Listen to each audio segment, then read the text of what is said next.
Well, our next guest has created a tracker of all the companies that have spoken out to condemn Hamas's terrorist attack, denounce anti-Semitism, and express solidarity with Israel. And in a way, pointing out the companies that have not. Joining us now, Senior Associate Dean at the Yale School of Management, Professor Jeffrey Sonnenfeld. He also served as an advisor for the 2020 Abraham Accords, which normalized Israel's relationship with the UAE and Bahrain. So, Professor, I want to talk to you also about oil and what Andrew was talking about later. But let's talk about your list first. And let me ask you, I think it's great that it's positive. You're talking about the companies that are doing something. But I just have to start by asking you whether we're talking about college campuses or Hollywood. There are a lot of Jews in Hollywood that are just absolutely shocked that nobody's come to their defense. Silence. They don't want to offend fans and speak out against Jews being raped, shot, burned, held hostage. Why? Well, good to be back, but tough set of questions we're wrestling with here. It makes Halloween seem pretty easy. Is that my colleague Tim Snyder, the great political historian, just talks about how when major institutional voices in civil society don't speak out, that's when we see society break down. As Tocqueville reminded us in 1840, I know you probably don't want to go down this path, but you got a school teacher here. In Democracy in America, he said that what was really valuable in looking at our legal system wasn't the tightness of the laws, it was the looseness of them. And it's because people in civil society, as you've done your whole life, speak out and tell us what's truth and tell us what we can believe in. And he called it institutional, he called this fundamentally a goodwill that was... Well, you can say the same thing about the presidency. Laws regarding, whether it's you look at the Constitution or law surrounding the presidency, have always relied on the goodwill of the President of the United States. You're exactly right. And that's why the tragedy of Trump exposed the weaknesses and showed that we relied too much on the good faith of who's in that office. Which is why we were so glad that the CEO spoke out and modeled that social capital that Tocqueville talked about, who said it was more valuable than financial capital. Is CEOs spoke out. The elections in 2020 were on Tuesday the 3rd, and on the 5th is when, of course, Trump went on national television, declared powers he didn't have, and said he won. Right. Who spoke out first? It was the CEOs, and the whole rest of civil society, even the business roundtables. We actually hosted that event, but the CEOs asked for it. So they've done that again now. As they did with Ukraine, we had 1,200 companies pull out. Yep. And in this case, people are saying, where are the CEOs? They've been there. I want to know where everybody else is in civil society. Rev.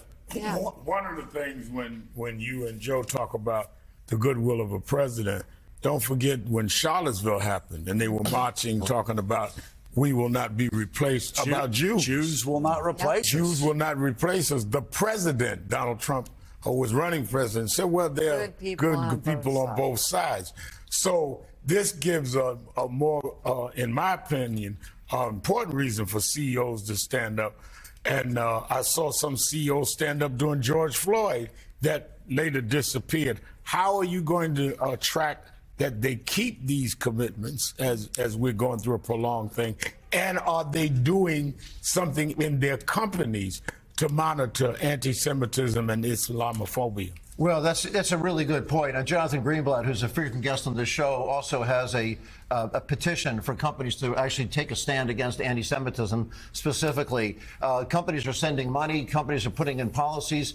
I think companies are showing great leadership. As the Edelman Trust Barometer reminds us, is that as every other sector in society, academia, the clergy, public officials have fallen in public trust, that CEOs are ascendant. But where's everybody else? When these atrocities took place, we have these babies' heads cut off, as is tragically documented quite vividly.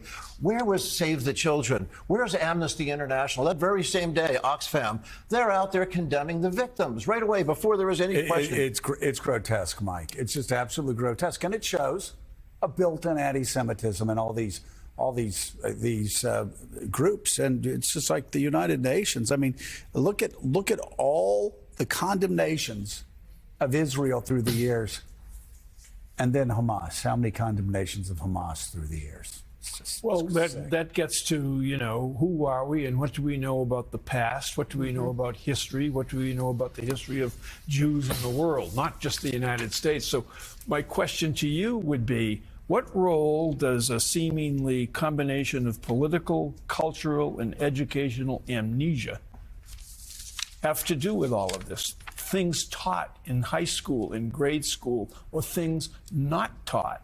And we live in a country now where it's easier to ban books that contain some things that happen, but we can't read about that. It's easier to ban books than it is to ban assault rifles that kill children in these classrooms. Mike, you're exactly right. We don't teach the Holocaust. We don't teach it very much. We just, in high schools, we just rely on these few remaining very elderly survivors to talk to us about it, which is shameful to have them relive their pain instead of actually study the history. You know, your brother would tell us, Namika, that half of what is today's Ukraine was part of Poland for many centuries. The Soviets took it over, and then, of course, after the Soviet Union melted down, that it became accepted as part of Ukraine. Who's the biggest offender, as your brother and others would remind us, of the current Ukraine? It's Poland. They're not trying to reclaim that land today. They accept the boundaries drawn. 19 million people were displaced between India and Pakistan, were divided in 1947. We accept boundaries at some point. It was a horrible dislocation, but India and Pakistan have some issues, but they're not doing this kind of stuff to each other, and this is a problem. You know, is that the Jews and Arabs have the much of the same genetic composition, virtually indistinguishable. Who the Chaldeans were, and who the Moabites were, and who the Philistines were, and there are 12 tribes wandering around there. There was no ancient ownership of this land. Jews have been there continuously for 5,000 years, but for 2,000 years, we've had Jews as victims that get blamed for their victimhood, and that's a problem. I'm glad you mentioned Charlottesville, because it's, again, a great CEO, Ken Frazier, who led the path. He was the CEO of Merck at the time, who said, I can't speak for Merck, he told the board, but I can't live with this. He happened to be one of only 5 black CEOs at the time, but he set a model for the whole rest of the business community, followed him out the door. The first time in American history that the commander-in-chief said, follow me, and the business community said, no, we're not, and they left us. So, Jeffrey, let's indeed talk about oil. You heard Andrew's reporting there. What you're an expert on the subject. The role it's playing, where you see it going. It's not, I don't have anywhere near the same tragic view that Andrew has. You could take those alarmist views and take almost every major analyst. In fact, just about every major analyst said we're going to have oil at close to $400 a barrel with the outbreak of the Ukrainian war. If I was to name names and knew you better, we weren't on air, I'd say it's J.P. Morgan for one. They're saying $400 a barrel. We never got anywhere near that. So what we have right now is we're in the low 80s. That's great. With all this disruption, low 80s, how do we make it better? Something we talked about exactly a year ago. We were talking about what's going on with Saudi Arabia. They need to put a cap on Iranian oil. Trump ultimately did cut off Iranian oil, so they weren't making any money. Right. Took him 3 years, but he finally tightened the screws. He tightened the screws. They need to be tightened again. And they took it down to a couple 100,000 barrels a day.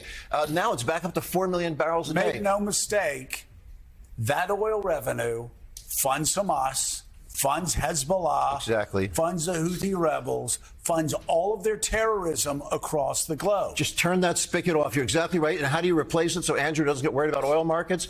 Give us back that Saudi during the Trump years. For whatever reason, the Saudis didn't like Trump. They liked Putin, or whatever it was.